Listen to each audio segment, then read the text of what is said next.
Supporting educators so they can better support their students. That's the goal of one Maine Department of Education annual summit. Grace Bradley brings us to Rockport to hear more.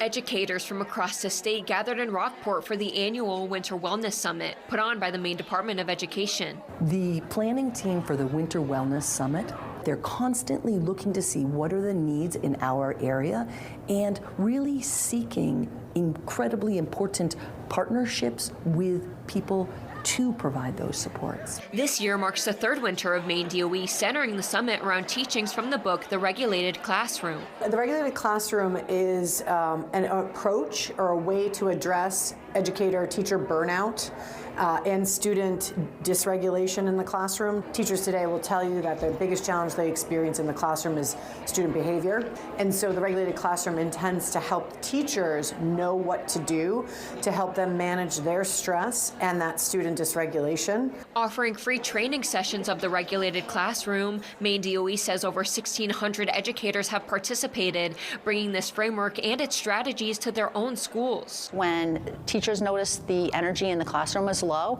or even if the teacher's feeling their energy is low, they can incorporate an activator to ramp up the energy levels in the room and get everybody jazzed up for what's coming next. Or after lunch and recess, if they feel the energy in the room's off the charts.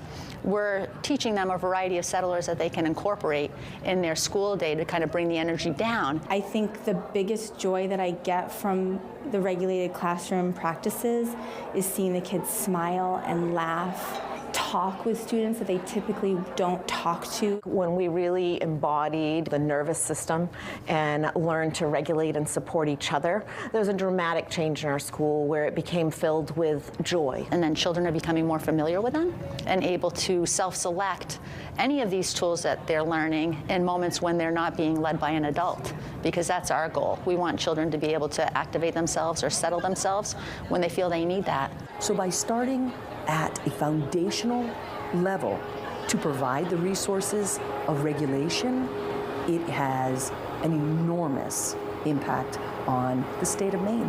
Grace Bradley, WABI News, Rockport.